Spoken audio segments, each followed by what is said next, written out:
Hi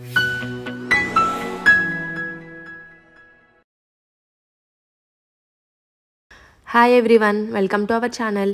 ఈరోజు bagara rice, రోటీ, చపాతీ అలానే పరాటాల్లోకి చాలా అంటే చాలా బాగుండే ఆలు కుర్మా ఎలా చేసుకోవాలో చూసేద్దాం. ఇది చాలా సింపుల్గా చేసేసుకోవచ్చండి. ప్రాసెస్లోకి వెళ్ళే ముందు ఛానల్ని సబ్స్క్రైబ్ చేసుకోవడం మర్చిపోకండి. దీనికోసం నేను ముందుగా ఒక 400 గ్రామ్స్ దాకా ఆలుని తీసుకున్నానండి. ఆలుని చూపిస్తున్న విధంగా మధ్యలోకి కట్ చేసుకొని వీటిని ఒక కుక్కర్లోకి ట్రాన్స్ఫర్ చేసుకొని తగినన్ని వాటర్ యాడ్ చేసుకొని అందులోకి 1 టీ స్పూన్ దాకా సాల్ట్ వేసుకుంటున్నాను. ఇలా సాల్ట్ వేసుకోవడం వల్ల బంగాళదుంపలు అనేవి చప్పగా ఉండవు. దీనికి మూత పెట్టి హై ఫ్లేమ్ మీద ఒక 3 విజిల్స్ రానివ్వండి. 3 విజిల్స్ వచ్చిన తర్వాత పైన పీల్ అంతా తీసేసి చూపిస్తున్న విధంగా పెద్ద పెద్ద ముక్కలుగా కట్ చేసుకోండి. ఇలా పెద్ద ముక్కలుగా కట్ చేయడం వల్ల ఆలు అనేది కుర్మా కర్రీలో చూడటానికి చాలా బాగుంటుంది. మీకు వద్దనుకుంటే కొంచెం చిన్నగా కట్ చేసుకోండి.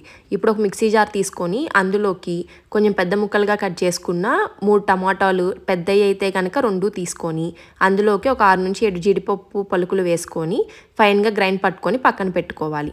ఇప్పుడు ఒక కడాయి పెట్టుకొని అందులోకి ఒక 2 టేబుల్ స్పూన్స్ దాకా ఆయిల్ తీసుకుంటున్నానండి. ఇందులోకి ఆయిల్ కొంచెం ఎక్కువగానే పడుతుంది.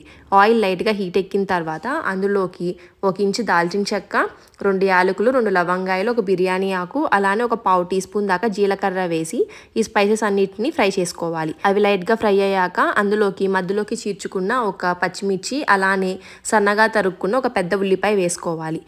ఉల్లిపాయ ఫాస్ట్గా మగ్గటం కోసం 1/2 టీ స్పూన్ పసుపు, అలానే 1 టీ స్పూన్ ఉప్పు వేసుకొని ఉల్లిపాయలు లైట్గా మగ్గేదాకా మగ్గించుకోవాలి. ఉల్లిపాయ చిన్నదైతే కనుక ఒక 2-3 ఎన్న వేసుకోండి. అలానే ఉల్లిపాయలు లైట్గా మగ్గిన తర్వాత అందులోకి 1 టీ స్పూన్ అల్లం వెల్లుల్లి పేస్ట్, 2 రెబ్బలు కరివేపాకు వేసుకొని అల్లం వెల్లుల్లి పేస్ట్ పచ్చివాసన పోయి ఉల్లిపాయలు బాగా మగ్గేదాకా ఫ్రై చేసుకోవాలి. ఉల్లిపాయలు బాగా మగ్గి కొంచెం రంగు మారిన తర్వాత అందులోకి మనం ముందుగా గ్రైండ్ చేసి పెట్టుకున్న టమాటో అలానే కాజు పేస్ట్ని వేసుకోవాలి. ఇందులోకి 1.5 టీ స్పూన్ దాకా కారాన్ని వేసుకుంటున్నాను. కారం మీ స్పైసీనెస్కి తగినట్టుగా అడ్జస్ట్ చేసుకోండి. అలానే 1 టీ స్పూన్ ధనియాల పొడి, 1/2 టీ స్పూన్ జీలకర్ర పొడి వేసుకొని ఈ స్పైసెస్ అలానే టమాటో ప్యూరీలో నుంచి నూనె పైకి తేలేదాకా కుక్ చేసుకోవాలి. ఇలా నూనె పైకి తేలేదాకా కుక్ చేసుకోవటం వల్ల టేస్ట్ అనేది చాలా బాగుంటుంది. మూత పెట్టి ఒక 5 మినిట్స్ కుక్ చేస్తే ఇలా నూనె పైకి తేలుతుంది కదండి. ఈ టైంలో ఇందులోకి 1 టేబుల్ స్పూన్ దాకా పెరుగు వేసుకుంటున్నాను. మీకు పెరుగు వద్దనుకుంటే స్కిప్ చేసుకోండి, కానీ వేస్తే టేస్ట్ చాలా బాగుంటుంది. ఒకసారి బాగా మిక్స్ చేసుకొని లో ఫ్లేమ్లో పెట్టుకొని మూత పెట్టి నూనె పైకి తేలేదాకా కుక్ చేసుకోండి. ఇలా నూనె పైకి తేలటం స్టార్ట్ అయినప్పుడు అందులోకి మనం ముందుగా పెద్దగా కట్ చేసి పెట్టుకున్న బంగాళదుంప ముక్కల్ని వేసుకొని ఆ బంగాళదుంపలకి ఆ స్పైసెస్ అలానే గ్రేవీలోని ఫ్లేవర్స్ అంతా బాగా పట్టేదాకా మిక్స్ చేసుకోవాలి. అలా మిక్స్ చేసుకున్న దాన్ని ఒక 5 మినిట్స్ కుక్ చేసుకున్న తర్వాత అందులోకి గ్రేవీ కన్సిస్టెన్సీకి తగినట్లుగా వాటర్ని యాడ్ చేసుకోండి. ఇందాక మనం ఏ మిక్సీ జార్లో అయితే పేస్ట్ పట్టామో అందులోనే ఒక 1/2 కప్పు దాకా వాటర్ని పోసుకొని ఆ గ్రేవీ మొత్తం వాష్అవుట్ చేసుకొని ఇందులో వేసేసుకోండి. ఒకసారి బాగా మిక్స్ చేసుకొని ఉప్పులు కారాలు చూసుకొని ఏమన్నా సరిపోకపోతే యాడ్ చేసుకొని ఈ స్టేజ్లో మిక్స్ చేసుకుంటే సరిపోతుంది. నాకు కొంచెం సాల్ట్ తగ్గిందండి, సాల్ట్ యాడ్ చేసుకున్నాను. ఇప్పుడు మూత పెట్టి ఆయిల్ పైకి తేలేదాకా కుక్ చేసుకోవాలి. ఒక 5 to 10 మినిట్స్ కుక్ చేసుకుంటే ఇలా ఆయిల్ పైకి తేలుతుంది.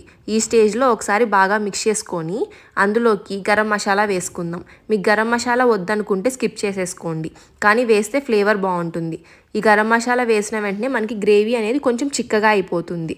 ఒక 5 మినిట్స్ కుక్ చేసిన తర్వాత అందులోకి కొంచెం కొత్తిమీర వేసుకొని గార్నిష్ చేసుకుంటే ఆలు కుర్మా అనేది రెడీ అయిపోయింది. ఇది రోటీ, రైస్, చపాతీ అన్నిట్లోకి చాలా అంటే చాలా బాగుంటుందండి. మీరు కూడా ఒకసారి ట్రై చేసి ఎలా వచ్చిందో కమెంట్ సెక్షన్లో కమెంట్ చేయడం మర్చిపోకండి. ఇలాంటి మరిన్ని వీడియోస్ కోసం ఛానల్ని సబ్స్క్రైబ్ చేసుకోండి.